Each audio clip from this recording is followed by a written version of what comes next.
Good morning everyone. My name is Rahul. I'm your Filmi Baniya and a very happy new year to all my subscribers across the world. We are very small on YouTube, but we have a lot of excellent content. Go and see all our videos. More than 50 videos have been uploaded by leading Hollywood filmmakers, Bollywood filmmakers. And just give us your support on YouTube, on Instagram, on Facebook. So guys, today's episode is our first episode of 2023. And it's about the massive success of RRR in the West. So I'm trying to unbox why is this movie so important? Why is it getting the traction as it is getting in the West? So guys, as I speak, S.S. Rajamouli sir, the director of RRR and the creator of iconic films like Bahubali and Iga, is getting the Best Directors Award at the prestigious New York Film Critics Circle Award. Just like to tell you, if a movie has to win Oscars, it has to do the entire critics award circuit. So it is the LA Film Critics, the New York Film Critics, the Chicago Film Critics, multiple critics associations across US, plus the main Critics' Choice Awards, which are done in LA every year. So as we speak, RRR is one of the major contenders for all these award seasons. And Rajamouli has won the Best Director Award up against Steven Spielberg, James Cameron. We're talking about this legendary thing. So guys, why is it so important? Indian movies, just to think of it, 2001 was when Lagan was nominated for an Oscar. After that, Slumdog and Life of Pi are basically stories based in India, but they are not made by Indian filmmakers, nor has been funded by Indian investors, but has Indian actors, production set pieces and all that. But RRR is mounted as a purely Indian endeavor. I mean, just think about it. There is DVB Entertainment, local production house out of Hyderabad. Then there is Pen Marudhar, which is the Indian distributor. Then Z5, Netflix is distributing it. It has pure Indian money in it, just to put it this way. So I just want to unbox today, why is it making such a big, why is there so much of relevance to RRR in the West?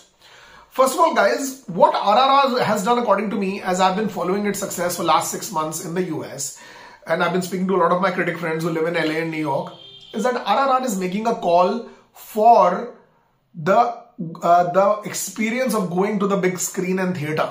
Now you have to understand there is a backdrop behind this entire movement.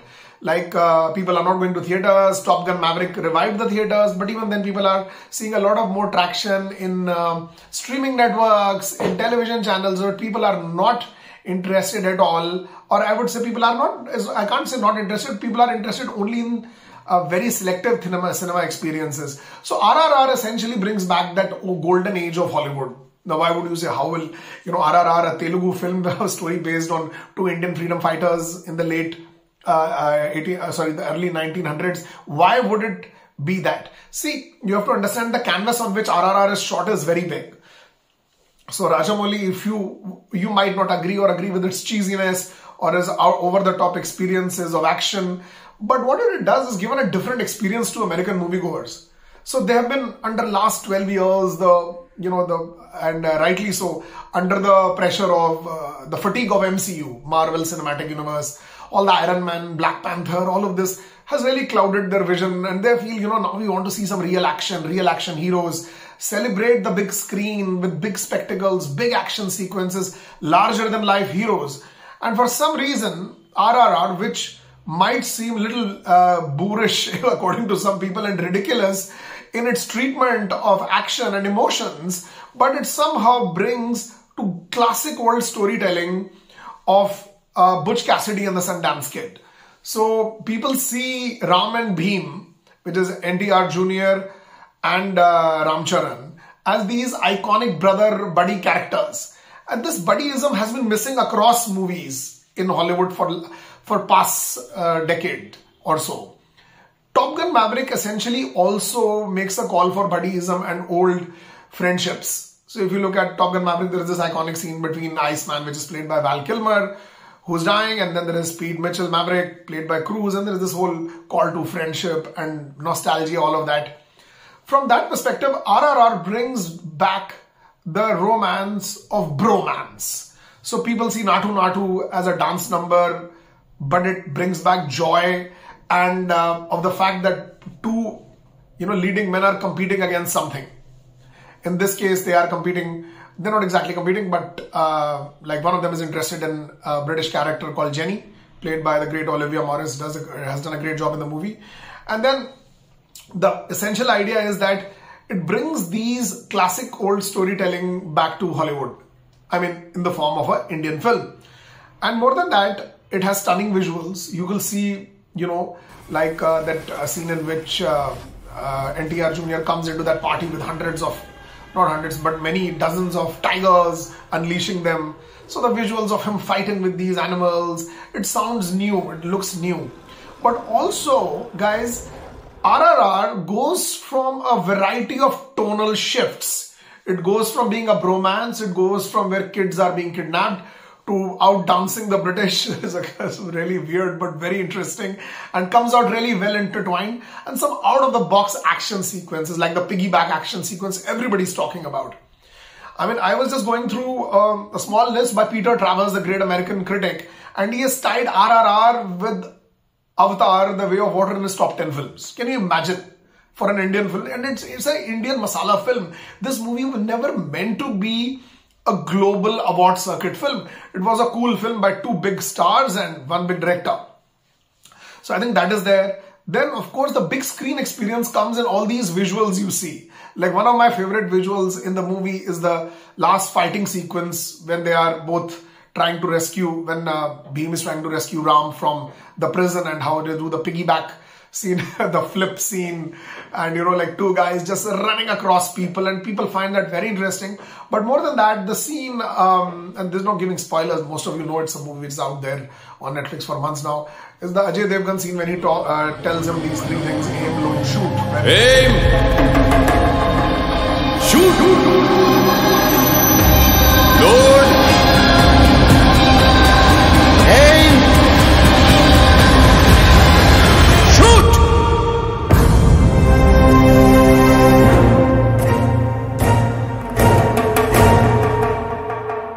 Ramcharan is a younger boy, so they see a very intense origin story between Ram and Bhim. Bhim, we don't know much, but Ram has a very intense past.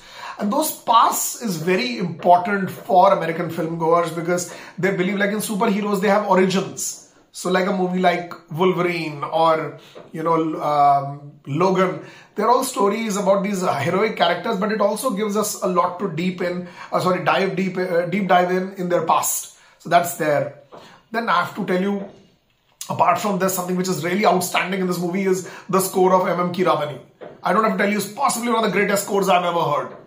I would say he uses different instruments, uses Kathak, sounds of dance, plus he uses a lot of, you know, different instruments which you've never heard in a score. And that's why he won the LA Film Critics Award for Best Composer. Just take that. And he has beaten competition like Alexandre Desplat, John Williams. It's just mind-blowing. And the movie, again, I feel is inherently Indian. So this movie doesn't want to be a global film.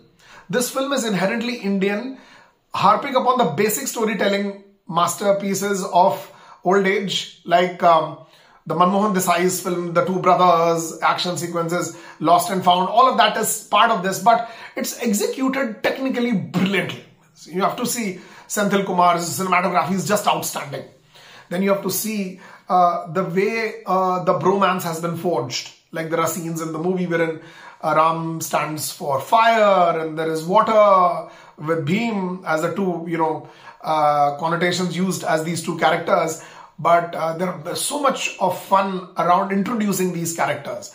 Like the introduction of Ramcharan in the movie as Ram, as that British soldier, a British police guy outside Delhi with hundreds of mob, is just possibly one of the best. And the score just makes it outstanding. Then you have out-of-the-box action ideas. It's a very tight script and it's the ultimate buddy movie. Guys, I think these are the reasons why this movie is doing so well. So let's look at that and then try to, you know, follow this movie as we go forward. We would talk more about this. And I think it's a great action spectacle. People are calling it an epic because it brings back the 80s cinema, Hollywood cinema back. Like the Commando, the Rambo, the action. So you have to understand this is a very, very different experiment in the post-pandemic world. And I wish all the best to RRR, and I'm going to be making more videos as we go towards the Oscar race of RRR. Thank you so much. This is Rahul, your Filmi Baniya. Please like, subscribe, our video and share them as well.